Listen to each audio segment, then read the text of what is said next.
Welcome to the City Report Card with Bob Bernstein and Ashley Northington. The City Report Card is a Zoomcast where we explore Nashville through a different perspective, aside from it being Music City, It City, or any other kind of city, except the one we've lived in for a long time and seen change dramatically, not always for the better.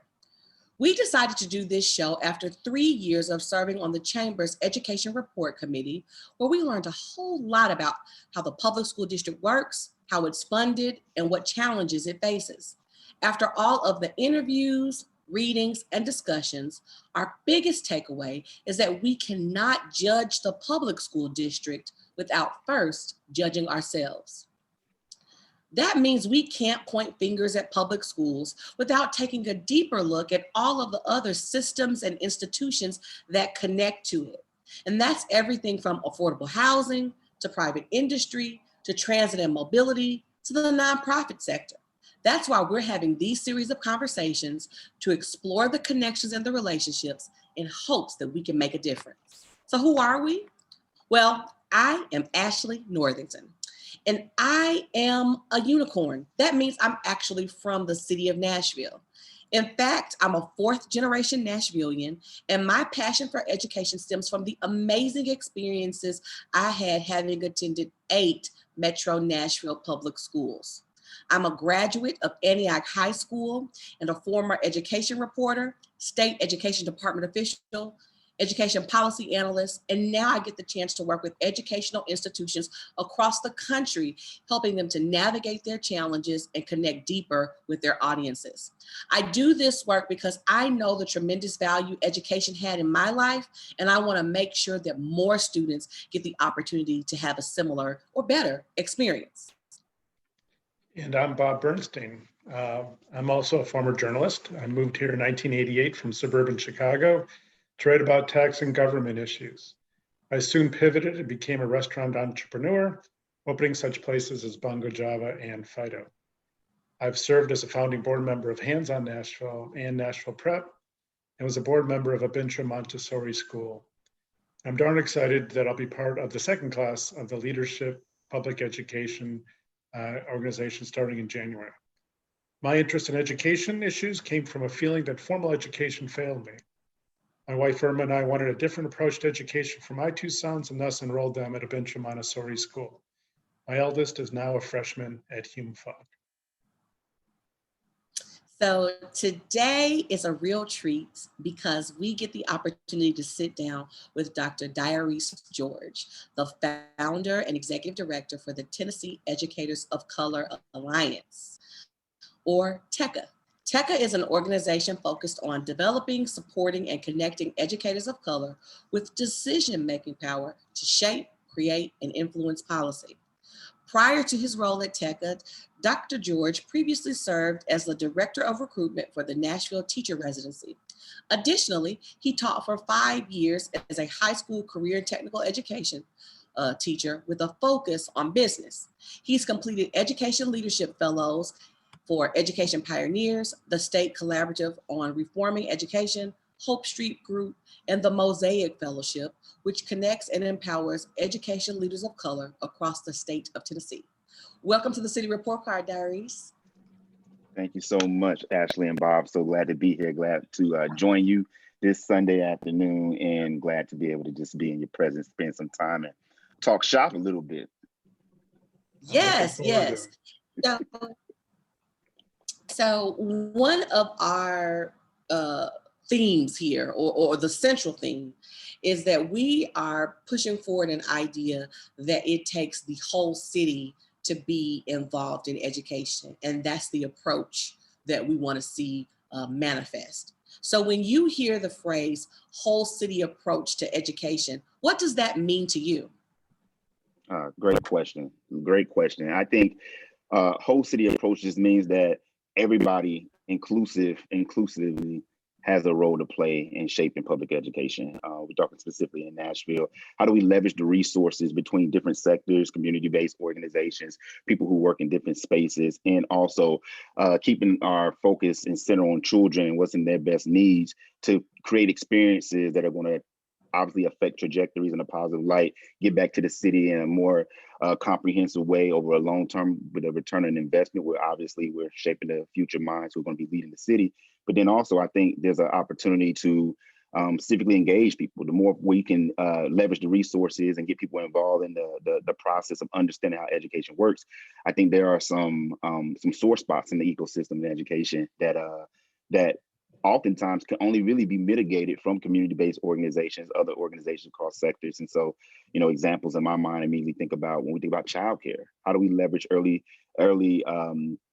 child educated providers or people who provide childcare in ways that benefit people who work in the space, community organizations, parents, and also students who have children at early ages? How can we leverage affordable housing for educators? You think about Nashville, where like when I worked in recruitment and I'm trying to get people to be educators, that was one of the sore spots. A lot of people end up having to move external to the Metro Nashville Public Schools proper, or the community proper, and had to commute in from Smyrna and commute in from Goodlettsville and 30, 40 miles out just to get to work. How do we leverage organizations from this whole city approach to education in a way where you have communities that are not only do you get the opportunity to be able to see your educators at school, but you may actually get to see them in the community that's in proximity to the school that folks are working in. And so obviously there's other things in my mind that go on and on about this, but there's an immense opportunity that we have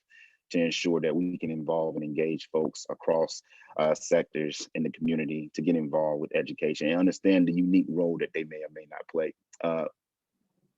I think that's also too, specificity matters. Like whatever your niche is, you should, obviously tend to stay in your lane unless you can add value in other places. But like understanding what the value is extremely important, and helping people like guide them along the way so they can see where they plug in at. That's a game changer. So I want to hear a lot about your new role, sort of. But I want to go back to the beginning. How did you get into education? Why? I mean, it's everybody's got a different personal story why they got into what they're doing. Yeah, I think I've always loved education. I will say in full transparency, I've experienced education very much from a racial isolation space. For me personally, I'm originally from Florida. I moved to Tennessee when I was 7 or 8 years old. My folks had divorced. My dad was in the military. My mom has worked in food management my whole life. We moved up here, and she lost both of her parents before she turned 17. She had kids early on in high school too as well. And so by the time she graduated, she was already a mother. And then shortly later that year, she had another child. And so my mom always, education was the way, the lever, which I was going to have a different outcome in my life. She kind of, promoted that to me and my brothers. But I was identified as gifted and talented early on. And even though I went to different, I went to a lot of schools in Clarksville. I went to 8 different schools before I got to high school, and actually stayed at a school for the whole time. So from 3rd grade all the way to 9th grade, I went to a different school every year.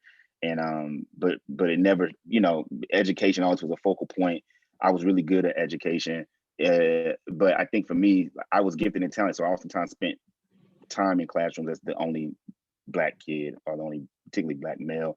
And unfortunately, like that's been the life story of education for me, even as an adult. When I came back to the profession to teach, I fell in love with doing mentoring for boys. I did a lot of mentoring in my early career when I graduated college, and even through college, and particularly it was Black and brown boys in the community that I grew up in. And I, at one point, started looking forward to the weekend till I was getting time to spend with the guys I was mentoring versus the job that I was doing 9 to 5, Monday through Friday. And then eventually, like a lot of my friends around me were teachers, and they used to always tell me, you should be a teacher, you should be a teacher, you should be a teacher. And it got to the point where I just stopped chasing the corporate American dollar and realized, like, I need to be happy. I'm successful with what I'm doing, but I'm miserable. And those two combinations aren't working. And to be honest with you, I woke up one day and my twins were starting pre-K, and it was like, where did all that time go? And I realized I was missing out on a lot of time doing this sales gig. And I really wanted to be on the schedule with my kids. And so that's what made me make the decision to pursue education as a profession, selfishly, so I could get more time back with my family. But more importantly, I realized like I really like working with kids. I think education to me has been the lifeblood. I have educators in my family, but I think when they say like the profession will choose you, I honestly think that happened to me in that moment. Like the profession chose me, and it was no more running from it. I'm an educator. My wife's an educator. My wife's a high school English teacher. So I mean, we're sold out on this. This is what we do. So yeah, the profession chose me, man. Profession chose me, and I'm grateful for it. Okay. Ashley, you got to follow up there? Or? Ashley's frozen again. She's having some technical problems today, so it might just be you and me talking. That's okay. That's So, okay. so tell me about this new organization you're heading up, and what the purpose is and why it's needed. I think I got to go back to my space in education. So I was blessed with the opportunity to be able to teach in the district that I grew up in.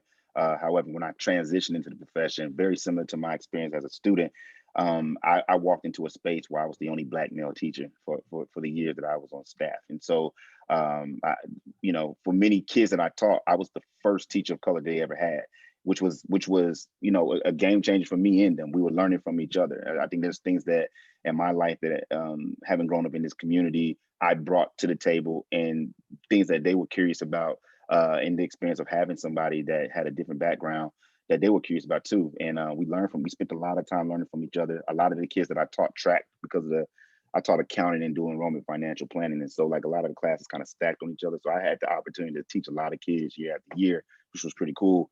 And so we just grew some great relationships. But I will say that again, going back to the racial isolation piece, you start to wonder like, okay, where are other folks like me? Where are they concentrated at? Where are they working at? Why is this a reoccurring theme? And kids would ask me that too. It's like, and I didn't have answers for that. And so I got involved with, I was getting coaxed to consider going into administration. And one thing I realized is in my experience in teaching, I was, tapped a lot of times to deal with particularly discipline problems with Black and brown boys a lot. I never shied away from it because I looked at them as like I was them. So I never shied away from it. And I knew a lot of times me intervening meant that they would be able to stay in school. We would always diffuse problems so they could stay in school, which is where they needed to be. But unfortunately, like I started getting pushed down a path of administration, and I started to pursue it, and I changed my mind because I felt like, most administrators at the school I taught at, when you wrote kids up, there was almost an expectation that there was some out of school suspension, in school suspension. So a lot of the kids that I was oftentimes helping stay in school, there would be kind of this expectation that something happened to them. They'd be out of school, in school, and it just didn't settle well with me. So I started pursuing leadership opportunities, and that's when I fell apart on the fellowships. And all of the fellowships were very, very thematic, and they were very great experiences, but they taught me about education policy, which I knew nothing about at the time. So the combination of education policy, which tells us what we can and can't do in this space, and me being a Black man were profound, because in all the fellowships I participated in, I was the only person of color selected, or definitely the only male person of color selected. So that theme of isolation even extended itself in these leadership opportunities. And the thing that really caught my eye was, at the time I did all of these fellowships in the same year. I literally applied for all these opportunities in the year 16, 17 academic year. I got selected to all of them. And I'm really ambitious, so I couldn't say no. I said, I'm going to do all of these things. And they were so eye-opening to me because we were focusing on creating our state ESSA plan at the time. Every Student Succeeds Act, for those who, education is laden with acronyms, so for those who need the additional context. And obviously this is a new law that was signed, and we had to create a plan, and there's all these different pieces along the plan that have been addressed. But some of these pieces were explicit around how they want to serve and provide resources for Black and brown kids. And I can remember being in conversations with key stakeholders, legislators, policymakers, and I always was the only person of color in the room. Never one time was there anybody else outside of me. I'm like, how are we making decisions on behalf of Black and brown communities and Black and brown children? And there's no one in these spaces that look like me, who can lend to the conversation. And for a while, even being in those spaces, I really didn't say a lot because I felt like I had the weight of the community on my shoulders.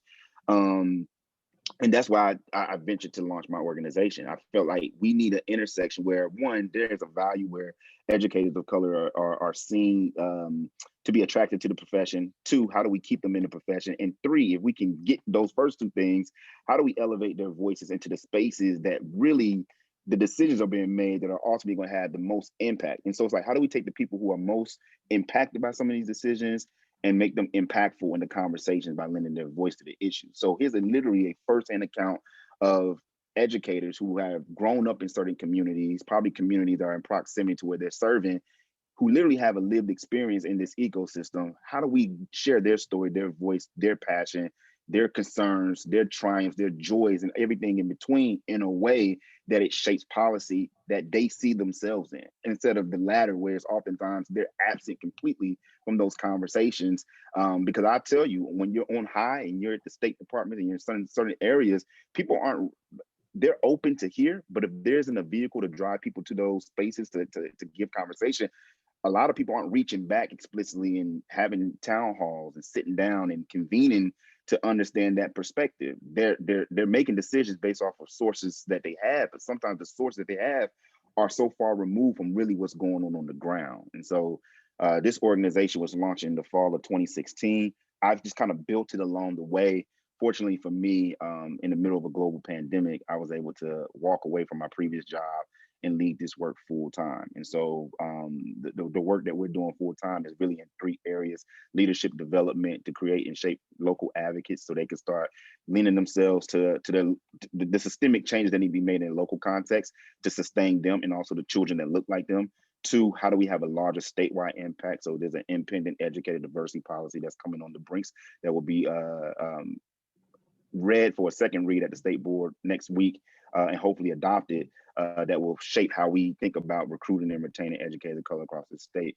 And then lastly, how do we create the conditions in which we're able to convene people and give them the tools and professional development and the acumen to be able to be sustained in the profession. And so all of these things play a role. A lot of the work that I'm involved in right now, but a lot of it started, that those fellowships were the inception of the ideal of like, we need more done in this space.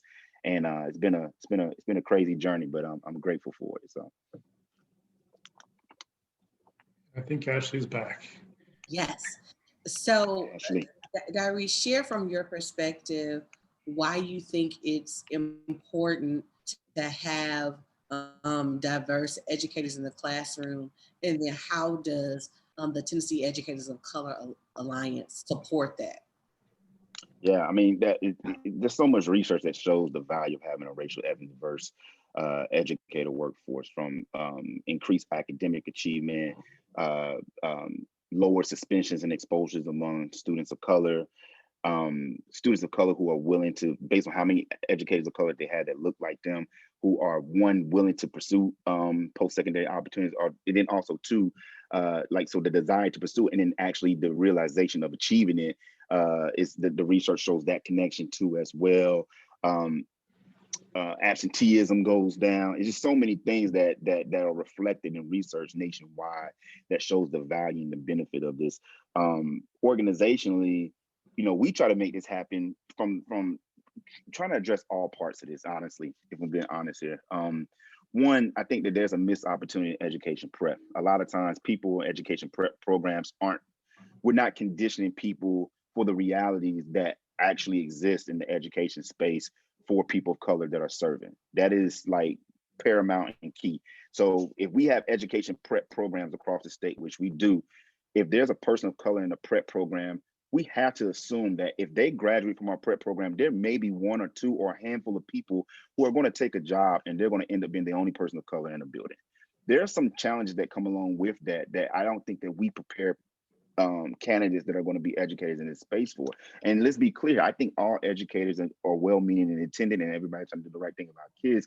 But we have to also be cognizant and aware that it wasn't long before where many of the spaces that we're operating in, people weren't allowed to even come. That's a reality. You look at colleges that we're serving right now. You can go to any college that's a predominantly white institution. Everybody has their first African-American student that attended somewhere in the 50s or 60s, but they've been around since the late 1800s or the early 1900s. So let's not get that twisted. I think sometimes we want to say all these things, and the reality is that some of those things are very institutional and systemic, that were ingrained in how the education ecosystem works, still lives today in 2021. And if that wasn't the case, we wouldn't still be graduating folks who are going to be the first generation college students. We're in 2021 and someone's graduating in spring, and they're going to be the first person in their college, the first person in their family to go to college. So let's be clear there. I think the other thing is that while we're also addressing the challenges that are associated in actual, so again, I think we need to, our organization is trying to shed light now on how do we work with prep programs to get them to understand these realities and challenges that exist.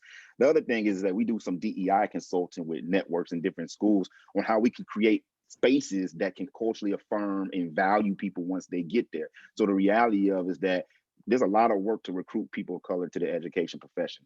But if they're going to go into places that don't value them, see them, hear them, honor them as a whole human, and culturally affirm them from who they are, they're not going to stay in those spaces. I don't care what you do. We can bring 100 people to the profession in one space and one community, but if they don't get those things on the back end, they're going to leave. And I think the combination of what schools can do internally and the resources externally can help shape the conditions of what they need to be sustained.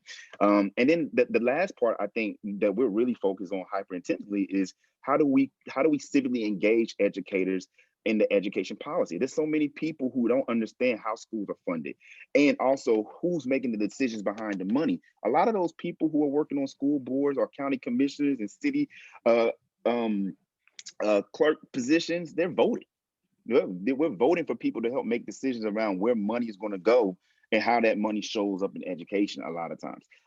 And I don't think that we've civically engaged educators in a space enough to know the unique responsibility and also opportunity they have to be able to shift how resources are allocated, what things need to be provided, what interventions could be had, what organizations from the external community can play a role in helping and shaping and supporting our educators and our students in the districts. And so we're really trying hard to condition local advocates on the ground to make systemic local change. We have a fellowship right now that's, it's kind of based off my lived experience, but it's a fellowship for educators of color that's piloted in Middle Tennessee. We're actually expanding it across the state next year, where they've identified some local inequity, whether it's in their classroom, their larger building, or the community that they serve. And we're equipping them with the tools to be able to address that systemically. Why? Because when you make systemic changes that are ingrained in policy, a lot of times programs are good, but programs change with people. So if a program's in existence and a person comes behind there, if it doesn't have the level of teeth or ingrained as a value, someone can get rid of it. Someone can say, I'm not going to do that anymore. Legislation and policy adds layers of accountability. So if I leave this space, how do I condition it to make sure that what needs to be done can continue to be done? And I think when you have local advocates and policy in place, advocates will always make sure that you're doing what you're supposed to do. And I think that's the combination of what we want to create by conditioning local advocates that are doing the systemic work in their local context, but then also trying to create a larger network of advocates who can at least say, I may not be in the education space, but I see the value in that. And I want to get behind that and support that. And so I think it's both and people who are intimately ingrained in this work and they're in the space, but then it's also an opportunity for the larger, broader community to say, hey, I don't work in the education space, but I see why that's important, and I want to throw my support behind that. So how do we create those conditions and support people in a way that movement is all encompassing? That's the work at hand. I think we're just getting started. So we got some early wins on the table, but it's a lot more work to do. But we're excited about what 2021 has to hold. I think it's safe to say I got a job for at least the rest of this year. Wow, that was a lot. I just love sitting here back and listening and thinking about all this history and stuff that plays into stuff. People think there's always just one little thing you can do and change everything, but you just put it all in perspective and realize that this is something been going on for 50, 100 years. That's wow. Trying to catch up. So on the flip side, when you talk to potential teachers, how do you recruit them to the field? You keep hearing about how we don't pay teachers enough, that it's dangerous, it's this, it's that. So how do you convince people to get into this profession? Yep. Part of my job at the National Teacher Residency, I was the director of recruitment, and part of my job was to convince not convince, to recruit people of color to be teachers. I was recruiting everybody, but one of the things specifically in Nashville, 70% of the students identify as something other than white. So students of color in the field, about 27% of the teachers in Nashville identify as teachers of color. And so there's a disparity gap that exists there. And my job was to, every cohort that I recruited, wanted it to reflect at least 70% people of color. That way we were trying to close that parity gap that exists with the educators in the space versus the students that were being served. And for me, I think it's a couple of things. One, we don't talk about all the great things that happen in this space. Like education is social justice work. It's been social justice work, but we don't condition or position it as that. A lot of times what ends up happening is when someone who's impressionable hears about education, it's always from the person who's burnt out. And they want to always lead with what's going wrong, all the challenges that exist. And that's not to say that these challenges don't exist, because they absolutely do. But what I also realized in my role in recruitment is that there were people who were already doing this job, and they were doing it for a lot less than what teachers were making. And so one of my main strategies was, before we even got to trying to convince people to like, hey, you should be a teacher, you should access the profession. I did a landscape analysis, and I knew from my time teaching that there were a lot of people who worked in the education space as education assistants and paraprofessionals who were already literally doing the jobs of teachers. So there were people who looked like me who were working in the education space. They just didn't have the licensure to officially be a teacher. I will tell you this, when I started working in Metro Nashville, to the degree that some of the schools that we supported literally had education professionals who, education assistants or paraprofessionals who made less than half of what a teacher makes. Most teachers were making in about low 40s starting out. Paraprofessionals were making anywhere between $19,000 to $21,000, but they were all out, all right, leading classes every day, sometimes better than the teachers of record. So literally, if a teacher of record was to leave in the middle of the year, there are schools that have trouble getting a long-term sub.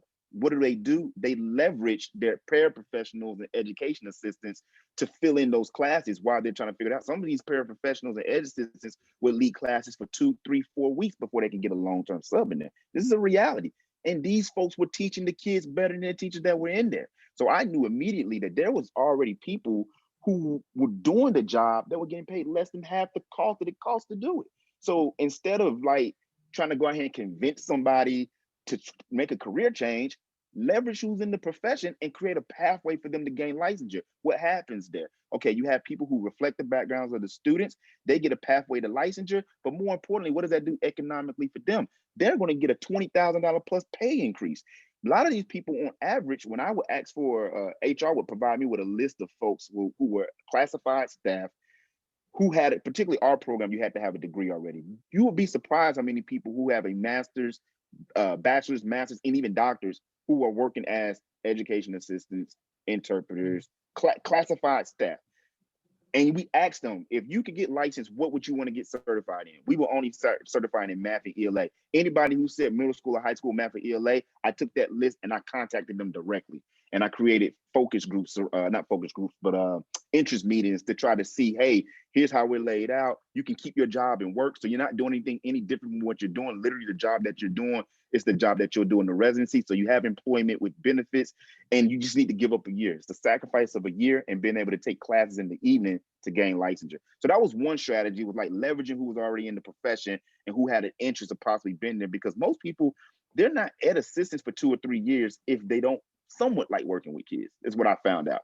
The other thing here was, how do you get people external from the profession to consider the profession? One thing I realized is that people who were slightly interested in the education profession had already been doing work in community organizations dealing with kids. So some of my big spaces that I found people who wanted to do the job were the YMCA Fund Co, people who were providing services before and after school working with kids, people who were working at the Boys and Girls Club, people who were running City Year and some of these organizations where they were already working with kids. So I believed in recruiting with retention in mind and doing the job smarter. Stop trying to go out here and convince somebody to do a job that, one, they're not in proximity to, and then two, oftentimes when the profession was presented to them, it wasn't presented to someone who looked like them from their community, and or it wasn't presented in a light where all the positivity of the profession was there. The other thing is if I wasn't in those spaces and I was talking to people who were not in proximity of them, and they were like completely, this will be a career change for them. They haven't done any work with kids,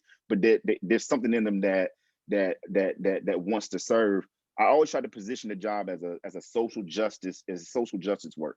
I always try to link it to like what is the longevity and the value of you coming in the profession and what that means for kids, all kids in the profession, but especially for kids who look like you, especially kids like me who never had a teacher of color until they got to college. You know, well, I had one in elementary. I'm lying. I apologize about that. Second grade in Florida, but I didn't have any males until I got to college, and I have any more after that. And so, what does that mean for somebody? The other thing is how do you show folks that there are people who look like you who are successful in this space, and the money is not a problem. Oftentimes, people don't get to see people who come from different racial, ethnic, diverse backgrounds in this space, and how they're successful and they're still in the classroom. There are plenty of examples of educators who have written books, they're national consultants, they're doing keynotes all over the country, whether that's virtual or in person. They're getting their bag. They're getting extra money on top of staying in the classroom and serving kids, but we don't lead with those examples. And so people immediately shy away. Why am I going to lead? Unless I really just want to work for kids, why would I leave my $80, $90, $100,000 job to make 40? But we don't mention, like, you know, honoring the level of education that they have. We don't mention in several examples of people who are thriving as educators, but also finding a niche in the education space that also provides an additional source of income. And it doesn't feel like an extra burden because it's passion work for them. They want it. They find a subject matter that they're good at, and they're able to give professional developments and consult with districts and consult with other schools and consult with other small nonprofit organizations that support the education space and write books and get the money that is generated from that. We don't give those examples, and so we stagnate people before they even can make a conscious decision or informed decision about pursuing the profession. If we're going to tell the truth, let's tell the whole truth. Let's present all the challenges that exist, but let's also be really optimistic and present the opportunities and also the benefit of what's going to happen once you access this profession. There's no other joy when I ride around the city and I pull up at Fazoli's and I see a kid that I talked to. This literally happened last week. A kid that I talked literally 5 years ago, and he's about to graduate from college. And he lets me know, man, how much everything I told him makes sense now. And I was like, you're literally shaping the community. And I think the other thing is that we got to start conditioning the value that people bring and how much the profession needs them. We need folks who love kids in this profession. We don't need any more folks that are fully aware of the challenges. They still access the profession, and then they are, pointing fingers and blaming. Like, don't get me wrong, this is extremely hard work. But to the extent that we can be a little more preemptive and really transparent about the challenges that really exist in the profession, but the opportunities to really be impactful, that goes a long way. That speaks volumes. And any job that's presented to me like that, it allows me to make an informed decision. And that informed decision is now rooted in longevity as opposed to just a decision in the moment. I'm trying to get you to see the profession 5 years from now, not just the turn that you're going to make for year one or two. If I don't get past 1 or 2, you might be gone by year 3. I got to get you to see the long-term play here and how you accessing this profession is not only long-term impactful for you, but the community that you serve. And if we're not having conversations like that, with recruiting with retention in mind, we're shooting ourselves in the foot. We are absolutely doing a disservice to people. Wow. I got a book coming out on this next year. I got a book. Do you really have a book coming out? No, I don't. Oh, you should. I'll read it. I might write it. If Bob reads it, I might write it.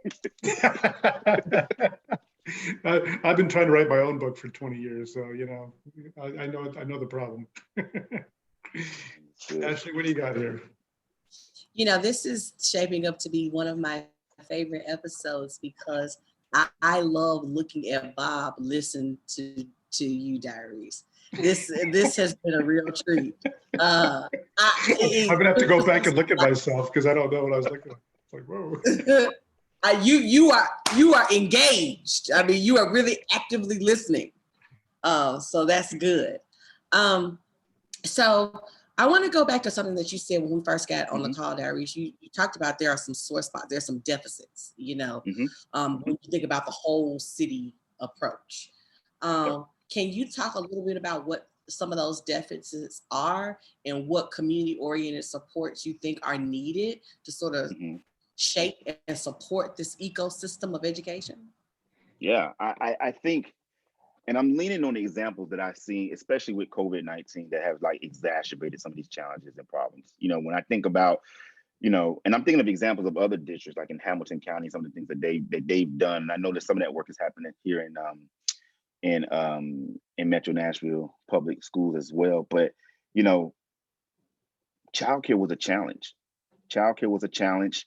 The extent that folks who wanted to go to work, but then also at the same time didn't want their children to be in school, but couldn't be at home with their children. I physically have to go to work, but I don't have the capacity to be at home, and I don't want my child to go to school.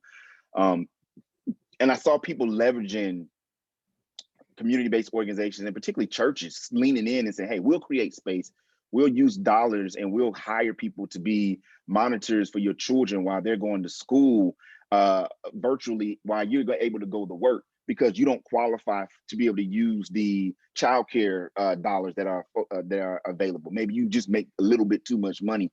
Things like that. Like when we go back to quote unquote normal, those challenges may still exist. Maybe not in the capacity where, like, if all kids are going back to school, but the ability to be able to provide childcare, the ability to be able to provide access to internet. You know, a lot of people leaned in and provided. You know, we're at a point now where internet needs to be a necessity. It just needs to be provided. It just needs to be one of those things that you don't have to think about and worry about. Because if you think about context, some people are only based on where they live. And this is even for educators, like based on where folks are living, they are limited in the resources that are available to be able to have internet access.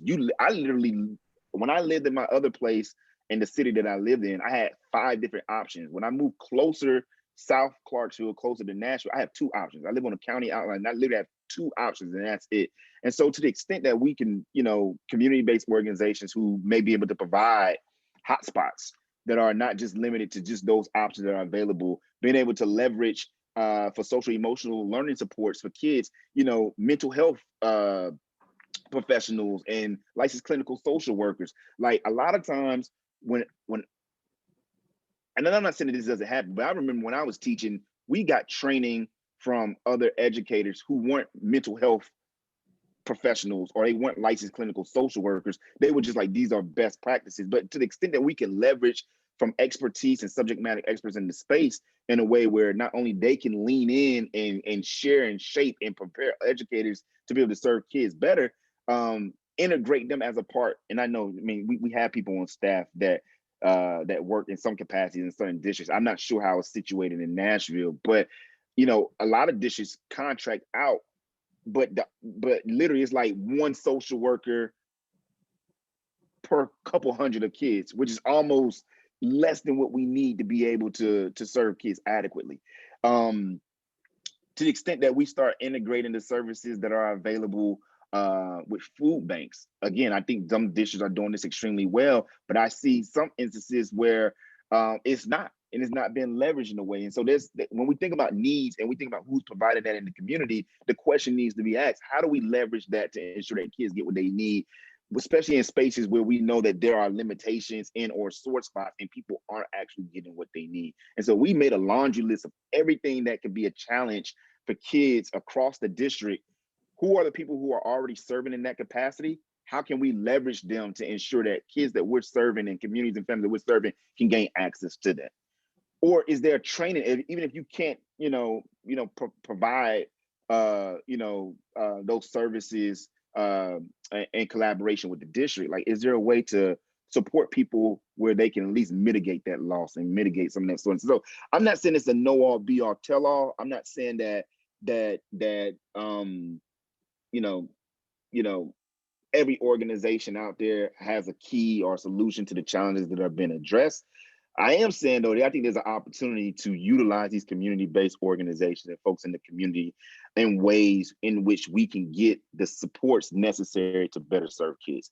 There are a lot of people, if they knew how they could plug in, would probably offer and lend their talents pro bono. And just because they understand the value of education and also what's necessary. Like our strongest point here is we have to serve all kids. But if we're being honest with ourselves here, there are some kids who are situated in education space that are going to thrive regardless. Like there are kids who that even though the pandemic has impacted everybody globally and locally, there are some people who have not felt some of the challenges that are associated with that like others have. And so how do we, from a lens of equity, saying, hey, we're serving everybody, but we know for some kids who have always been traumatized, have always received less, how can we condition the opportunity so they can get the needs that they need, which means that we might have to do a little bit more, but everybody wins.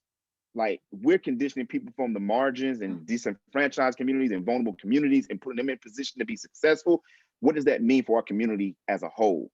And I think that we got to start thinking like that. You know, if we already, especially like I think about my work in the long-term effects of it, like, you know, giving people access to folks who look like them and from their communities. And if a long-term effect of that is that they may pursue a post-secondary opportunity and then achieve it, wouldn't it be a beautiful thing if that person came back and served in the Nashville community?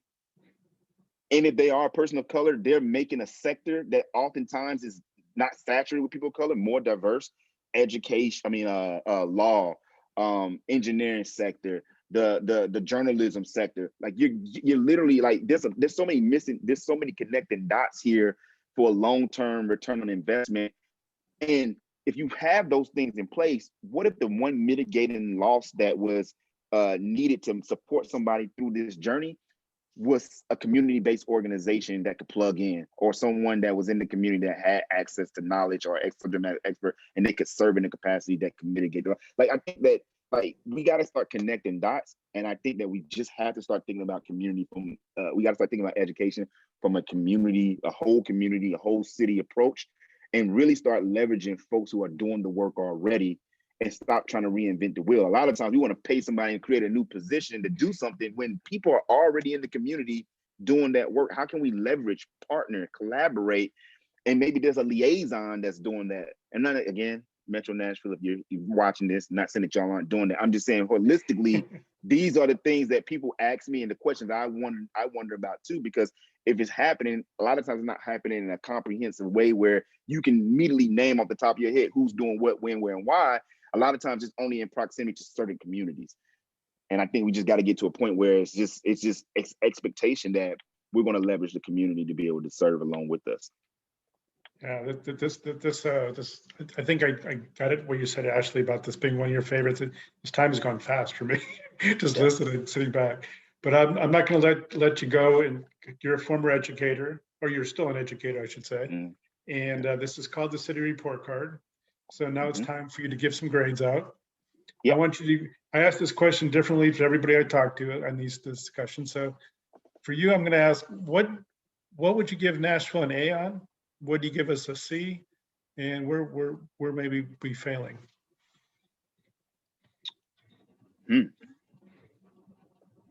That's, man. If I could defer, I think so. What I will say is this. I'm a person always in this room to improve. And so, you know, I don't know that I feel comfortable saying A's for anything just because there's just so much. I think that Nashville was doing the work to head in the right direction in so many capacities, in so many ways. I saw that with some of the innovation that they were doing when we were thinking about recruiting people to be educated, and particularly a racially ethnic diverse workforce.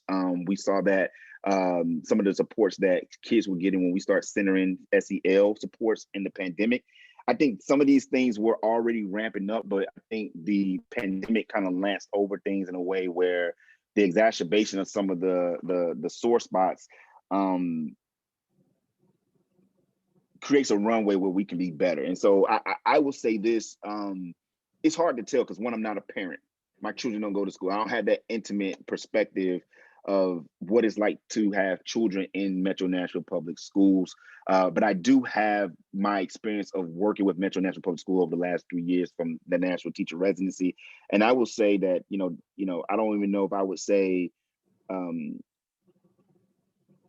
don't think there's any F's. You know, I think people are really working extremely hard to try to do the right things on behalf of children. But I do think that there are, you know, a BC. BC could be, you know, how we conditioning, supporting educators in ways where this job is sustainable. I think that again is recruitment and retention. Like, how are we thinking about that in a comprehensive way, where regardless, in this instance, race and ethnicity, if it's taken off the place, everybody feels honored, valued, and supported to be in this profession? How are we thinking innovative of centering mental health for both educators and students? Where is the support levers that exist to be able to serve in those capacities? How are we showing up and mitigating the number of licensed clinical social workers and mental health professionals that lean into the profession with the amount of people that they're able to serve? Those folks are stretched to me immensely thin, and I think there's an opportunity to lean on community-based organizations. How are we ensuring that folks we're addressing the supports that people need from a food perspective, homelessness, and then also internet access? How are people gaining those supports and the resources they need to be able to do education? Because even when things go back to normal, I'm not going to be remiss in thinking that virtual school won't just be an option. Moving forward, there will be people who aren't going to be comfortable sending children to school in August, and they're going to say, I want to stay virtual, but unfortunately I'm still dealing with the issues of internet access, and also I think the one thing that I hear not globally, statewide from people is, and going back to the internet piece, is that there's just so much when you think about providing education virtually. And I think we need a better system. This is an area of opportunity, CB, probably more C, where we can support educators in the resources and the tools that they're using to serve kids. There's so much that's coming out, and people are like, if you think about, if you've always taught your subject in person and you've now had the luxury of translating it virtually, there's so many tools that, like, people who aren't just adept to that, like, what are the best practices, what's the best resources, the best tools to use? And there's 20 different tools. Like, how do we condition folks to train them? And like, here's a repository of all the different tools that are available and how to use them. Maybe there's a teachable account that it goes through each tool and breaks it down. But I know just in interacting with educators, like the overload of the expectation of how to use some of these tools has weighed itself down. And then I just keep harping on that mental piece, man. That mental health support is critical for students and educators right now. It's folks are going through a lot, and I think we just need to ensure that even as we get to the opposite end of this, that we continue to center that as a priority in the best way possible. And so I think that these are all things that are being addressed, but there's absolutely room to improve along the way. And then I think the last thing here, if I want to go academic, I've been saying a lot of things that are just more sustainable, but just from an academic perspective, we have to do a better job of ensuring that we are closing the gaps and allowing students from vulnerable populations, so poor students, students with disabilities, and students of color to be successful. For a long time, from the moment we've been doing state testing in the state of Tennessee, Black and brown children have always underperformed every subgroup. There's not a piece of data that you can show me that shows otherwise. I'm saying that from a state perspective. I haven't dug as much into national specific data, but I wouldn't be remiss in thinking that it doesn't align with the statewide data. And so we're thinking about reading and with math and science and history. Anytime we've tested from grades 3 through 8 in secondary, Black and brown children are at the bottom. They are butting at the bottom. And again, this is one of those things where, like, if we get Black and brown children better, and not to say like there's been improvement, but that gap is still wide. Like, there's no question about it. Everybody gets better. We think about how we win and we show these gains and improvement. We got to start centering the margins. We got to start centering disenfranchised, marginalized communities, vulnerable communities, because that's the area of opportunity where we can get better collectively. Ashley, you want the last word? Yes. Thank you, Diarese. You have given us a lot to think about. I hope that our viewers that watch this, I hope that they got a few nuggets that they can, chew on, and hopefully they can, find a way to get connected in the community in a way that supports some of the issues that you have brought up. So we appreciate you taking the time to talk to us. We've gained a lot from you. We'll talk with you again soon. And thank you everyone else for tuning into this week of the City Report Card. We will see you next week, and bye-bye for now. Bye-bye.